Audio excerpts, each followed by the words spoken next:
জি 24 ঘন্টায় হাওয়া কেমন অনুষ্ঠানে আপনাদের প্রত্যেককে আমি অয়ন স্বাগত জানাচ্ছি। আমরা রয়েছি জনক রোডের সেই বিখ্যাত চায়ের আড্ডায়। এই যে ভোটের দফা, এবার নাকি হঠাৎ করে শোনা যাচ্ছে 1 বা 2 দফায় ভোট হবে। 1 বা 2 দফায় পশ্চিমবঙ্গের মতো এত বড় রাজ্যে একটা বিধানসভার ভোট করা পসিবল? আপনার কি মনে হয়? আগে তো হতো, আগে তো একটা দফাতেই ভোট হতো, দফাতেও ভোট হতো। তাও হয়েছে একদিনে ভোট হতো।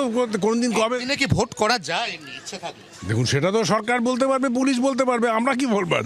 আমার যা কাজ হচ্ছে গিয়ে ভোট দেওয়া, দিয়ে দেবো। আমারও মনে হয় কোনো অসুবিধা হওয়া উচিত নয়, তাতে মনে হয় শান্তি শৃঙ্খলা ভালোই থাকে একদিনে। নিজের মতামত ক দফা? এক দফায় একে কোচবিহার থেকে কাকদ্বীপ হয়ে যাবে। হয়ে যাবে, কেন হবে না? আগে তো হতো। বাহিনী সাপ্লাইয়ের তো একটা লিমিট থাকে, কারণ এই পয়সাটা আমি যতদূর জানি স্টেট গভর্নমেন্ট দেয়, তাই তো? অত বাহিনী তো সরকারের পক্ষে আনা সম্ভব নয়। তো একদিন financially and logistically not possible. 3 দফায় ভোট হলেই ঠিক হয়, কিন্তু আদৌ এটা এই দফায় ভোট করাটা উদ্দেশ্য কি? ফেয়ার ইলেকশন করানোর জন্য তো? বাহিনীকে ঠিকভাবে কাজে লাগাতে চাই সরকার না কমিশন, সেটাই এখন মানুষ দ্বন্দ্বে আছে। বাহিনীকে ঠিকমতো ব্যবহার করা করা যেতেই পারে, করে না হয়তো। কমিশন যদি ঠিক করে, তারা যদি ঠিকমতো ফোর্স দিতে পারে, তাহলে সারা পশ্চিমবঙ্গতেই আমি দেখেছি 7 দফায় ভোট হয়।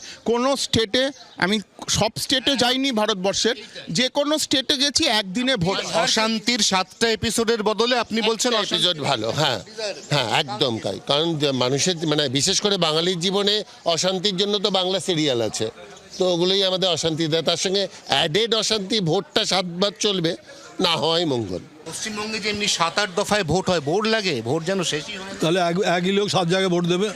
রাজনৈতিক সদিচ্ছার অভাব আছে।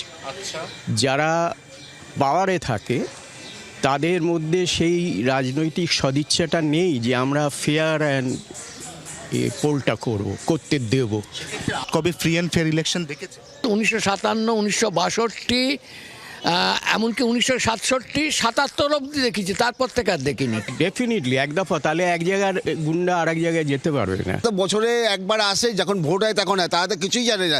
যেরকম কলকাতা পুলিশ না, এলাকা জানে, এলাকা কলকাতা পুলিশ যেরকম ওদেরকে পরিচালনা করে, যেদিকে বলে সেদিকেই ঘোরে। অ্যাকর্ডিং টু দ্য ফোর্স কাজ হবে, যদি ফোর্স ঠিকমতো ইউটিলাইজড হয়। টু বি ভেরি ফ্র্যাঙ্ক, 2 দফা হতেই পারে, 2 দফা ঠিক আছে, সাফিসিয়েন্ট। কোন দফা? একদিন উত্তর, একদিন। হ্যাঁ, এরকম ভাবে ডিভাইডেড করে দেওয়া হবে 2টো ভোট, তাহলেই তো ইকুয়ালি হয়ে যাবে। অতীতের যে দফাগুলো আমরা দেখেছি, পশ্চিমবঙ্গে 6 দফায় ভোট হয়েছে, 7 দফায় ভোট হয়েছে। 7 দফাটা স্টুপিডিটি একদম।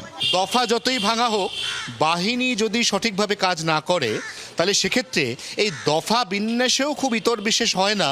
তার কারণ শেষ পর্যন্ত ভোটের দিন কোন দফাতে, কোথায়, কোন বাহিনী কতটা প্রোঅ্যাক্টিভ হয়ে কাজ করবে, তার উপর নির্ভর করে রাজ্যে অবাধ এবং শান্তিপূর্ণ বিধানসভা নির্বাচন হওয়া বা না হওয়া।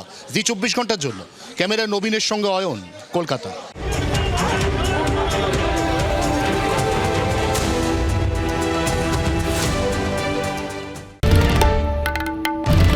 বাংলার আওয়াজ, বাঙালির আবেগ, জি 24 ঘন্টা।